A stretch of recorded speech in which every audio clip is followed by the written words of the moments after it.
I'm Dawn, and I'm 40 years old. Looking back on a tough time in my life, it all started when I decided to end my marriage with Ben. I realized we weren't a good match because he acted like a child and annoyed me. The idea of staying with him forever felt like too much to bear. But it wasn't just Ben who made me unhappy. His mom, Carol, also made my life difficult. Right from the start, she made it clear she didn't think I was good enough for her son. Her constant criticism and mean comments made me feel bad about myself and like I didn't belong in my own marriage. I remember many times when Ben's immaturity and Carol's meddling caused problems for us. There were evenings after work when I hoped for a calm time at home, but Ben would be busy playing video games, ignoring me and our shared responsibilities. When I tried to talk to him about it, he just brushed me off, saying I was making a big deal out of nothing. Ben, I had a really long day at work. Could you please help out with the chores? Can it wait? I'm busy playing this game right now. But that wasn't even the worst part. There was a time when you forgot our anniversary. I can't believe you forgot our anniversary, Ben. It was a special day for us. Oh, come on, Dawn. It's just a date. We can celebrate it another time. Then he invited his mother over without even asking me first. Why did you invite your mother over without talking to me? I was hoping for a quiet weekend together. She's my mom, Dawn. She can visit whenever she wants. Don't be so stressed about it. And let me tell you about our money situation. It felt like I was married to a kid. Ben, can we talk about making some financial plans and saving for the future? You worry too much, Dawn. Let's just spend our money and deal with it later. These are just a few examples of how my marriage was falling apart. My concerns were ignored, my feelings didn't matter, and my needs were forgotten. It became clear that Ben's childishness and lack of caring were big problems in our relationship. Then there were the family get-togethers where Carol would always find a way to insult me in front of everyone. Her mean comments about my looks, job, and even my cooking really hurt. She seemed to enjoy making me uncomfortable while Ben usually pretended not to notice, too scared to stand up to his mom. Let me give you a few real examples of how she, just like her son, put me down and made me feel small. Example 1.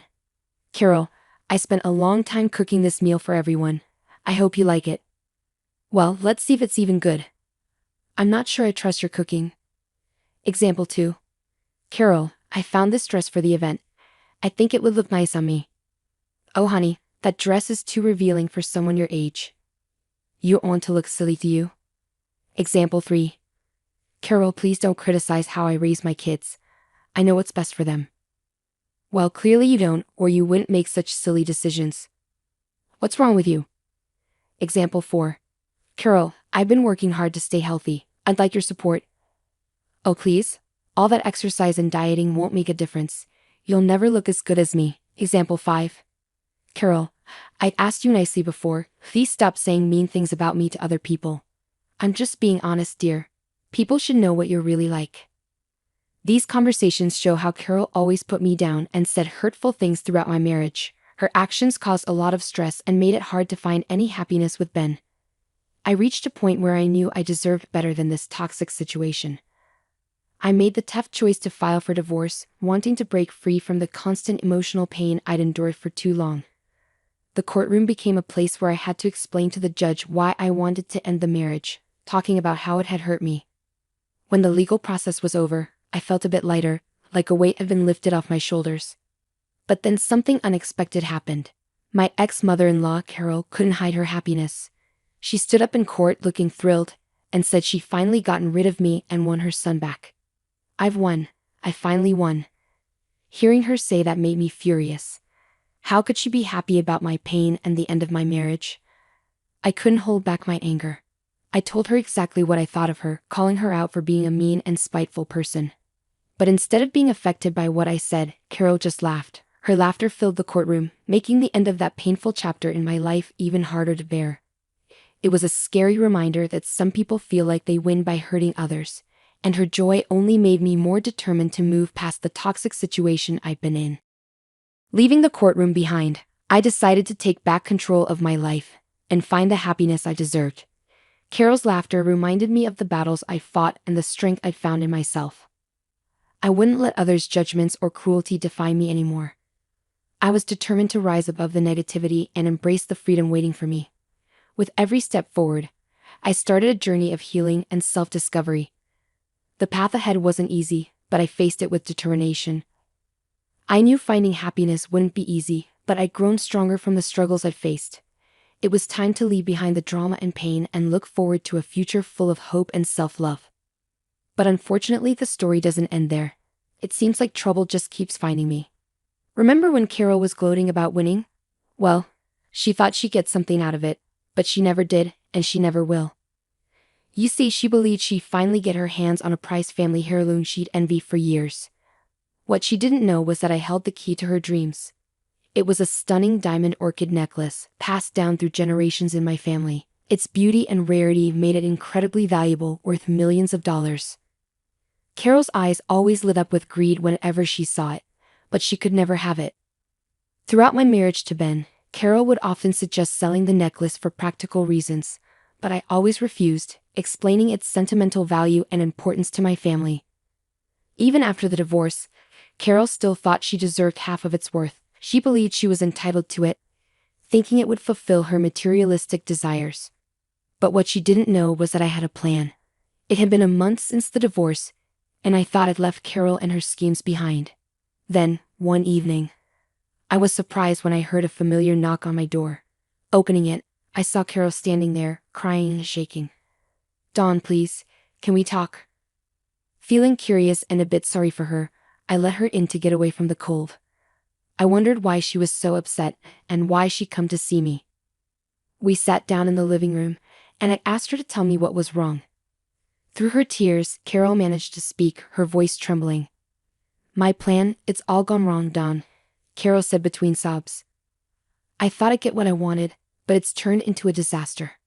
I felt skeptical but curious about what she was talking about. "What plan, Carol? And why are you so upset?" Carol took a deep breath, trying to calm herself down. "You see, I thought Ben would get half of the value of the heirloom, and I would finally get what I wanted. But he told me something that changed everything." I leaned in, eager to hear what she had to say. "What did Ben tell you, Carol? Please tell me." Carol wiped away her tears, her voice sounding regretful and surprised. Ben told me he'd forgotten to mention a prenuptial agreement he signed before we got married. It said the heirloom and all your money were protected. I never had a chance." I couldn't help but laugh, feeling a mix of relief and triumph. "Oh, Carol, I've been waiting for this moment. I always knew your schemes would backfire." Carol's face turned red with embarrassment and anger. "You knew the whole time, and you let me think I had won. How could you do that?" Leaning back in my chair, feeling triumphant, I smiled at Carol. "Oh, Carol, I didn't make you believe anything. You just saw what you wanted to see because you were so focused on what you wanted. I knew the truth would come out eventually, and it did." As Carol faced the reality of her actions, her tears turned into frustration and regret. She had gambled and lost, leaving her with nothing but defeat. "I can't believe you had a prenup, Dawn. I was hoping to get some of your money after the divorce." "Carol, this isn't about being a good wife. It's about protecting myself and what's mine from people like you. I was smart enough to look out for my future. Don't be upset, Carol. You're the one who tried to trick and manipulate others for your own gain." Reluctantly, Carol pulled herself together, glaring at me with a mix of anger and resignation. "Heartless. You dare to call me heartless, Carol? Look at how you treated me during my marriage to Ben. You were mean, cruel, and always trying to control everything." As Carol stormed out, the room fell silent. The weight of her failed plans hit her hard. It was clear that her greed and deceit had led to her downfall, leaving her with nothing. I stayed strong, knowing I had to stand up for myself and what was mine. I had learned that trust and love shouldn't blind me to betrayal. As Carol reluctantly composed herself, she shot me a glare filled with anger and resignation. The bitterness of her own decisions hung heavy in the air as she muttered one word: "Heartless." I couldn't let that slide. "You call me heartless? Carol? Look at how you treated me during my marriage to Ben. You were mean, cruel, and always trying to control everything." "I never treated you badly," Dawn firmly asserted. "You're exaggerating, Dawn." "Oh, really? Let me remind you of the time you purposefully excluded me from family events, constantly belittled my achievements, and spread rumors about me behind my back. You enjoyed seeing me suffer," Carol retorted, frustration evident in her voice. "I did no such thing. You're just trying to paint me as the villain. Stop denying it, Carol. I've had enough of your lies and manipulation. Get out of my house, please, Dawn demanded, her patience wearing thin. Dawn, please, just give me some money. I really need it, Carol pleaded desperately. I'll give you 30 seconds to get off my property, or I'll call the police. This is your last chance, Dawn warned seriously. You can't treat me like this, Dawn. We're family. Families should be kind to each other, Carol argued angrily. Goodbye, Carol, Dawn said firmly as Carol left, looking upset and defeated. As the seconds passed, Carol's face showed a mix of anger, shock, and feeling like she lost. She realized she couldn't control Dawn like she wanted to. Reluctantly, she walked towards the door. The tension between them filled the air. Carol gave one last look before leaving, stepping into an uncertain future and facing the consequences of her actions. I stood tall, feeling both relieved and free. I had cut off ties with something toxic and took back control of my life. The next day rolled in, and yet another person from my past tried to make amends. What do you want, Ben? I asked, my voice cold and unwelcoming. Dawn, I need your help. I'm in a tough spot right now. And I thought maybe. Ben's voice trailed off, sounding desperate. Forget it, Ben. I don't want to hear your excuses. You had the nerve to call me instead of facing me in person. How cowardly can you get? I interrupted, my patience running out. I thought this approach would be better, Dawn. Please just listen to me, Ben pleaded, his voice trembling. All right, Ben. Go ahead. Explain to me how you always put down my goals, laughed at my dreams, and made me feel inadequate. Do you recall those instances? I confronted him. I'm not sure what you mean, Dawn. We had our differences, but Ben started, but I interrupted him. Disagreements? Is that what you call it?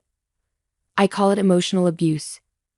You constantly underestimated me, trying to crush my spirit, but I'm done with it.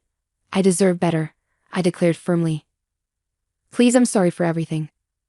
I'm in a tough spot right now, and I thought maybe you could help me out. Ben's voice trailed off once more, his desperation evident. It's ironic, Ben. You agreed to the prenup, yet now you're here begging and pleading. I didn't fully understand what I was signing. I just knew I loved you. Stop pretending, Ben. You probably expected me to change my mind, I remarked sharply, my tone cutting through the air. Dawn, please just listen to me, Ben pleaded once more. I'm saying this for the last time. If you ever attempt to reach out to me again, I'll take legal action and get a restraining order against you. Clear? I warned him sternly. But Dawn. Ben tried to protest, but I cut him off. No, Ben, it's finished. Goodbye, I stated firmly, ending the call and removing his number from my contacts. I was finally free from both of them, and I felt relieved. As I sat and pondered on the journey I'd been through since my turbulent marriage ended, a feeling of contentment enveloped me. I was in a much better place now, both mentally and emotionally. It felt like a heavy burden had been lifted, allowing me to breathe freely once more. Life had taken an unexpected turn, and I found myself enjoying the simple pleasures it offered. I embraced my newfound freedom and delved back into the dating scene, meeting new people and relishing the excitement of forming romantic connections. Throughout this journey, I learned to value myself and refused to settle for anything less than the love and respect I deserved. Alongside the thrill of new relationships, I discovered strength and empowerment in sharing my story with others. The struggles I faced during my marriage inspired me to write a memoir, documenting the challenges I overcame. It became a symbol of my inner strength and offered hope to others who had faced similar hardships. Meanwhile, I couldn't ignore the bitterness of my ex-husband and mother-in-law. They seemed envious as they watched my success and happiness grow. They had underestimated my resilience, and now they faced the consequences of their actions. It was a satisfying reversal of fortune. Though I had moved away from their toxic influence, they still tried to damage my reputation, but I was determined to rise above their negativity and continue thriving. Despite Carol and Ben's futile attempts to tarnish my reputation, I refused to be silenced or underestimated. I remained steadfast in protecting my integrity and had taken legal action against them for their slanderous words. Their efforts to provoke me only fueled my determination to hold them accountable for their actions. As I faced this new chapter, I felt grateful for the inner strength I had found and the support of my friends and loved ones who stood by me. Surrounded by a network of uplifting individuals, I felt inspired to keep reaching for my goals. Their unwavering encouragement reminded me that I was capable of overcoming any obstacle. From the ruins of my failed marriage, I rose stronger and wiser than ever. I learned to value myself, set boundaries, and pursue my happiness without apology. The journey was tough, but it led me to self-empowerment and a life that was truly mine. My story wasn't just about pain and struggle, it was about resilience and triumph. I conquered the shadows of my past and stepped into a future full of promise. With each new chapter I wrote, I felt a renewed sense of purpose, embracing the joy that had been missing for too long. With every stroke of my pen, I reclaimed my voice, my strength, and my freedom. My goal wasn't to drag them down, but to rise above, showcasing the resilience and dignity within me. I was Dawn, the phoenix who emerged from the ashes, and I was prepared to soar higher than ever before, leaving my past behind me.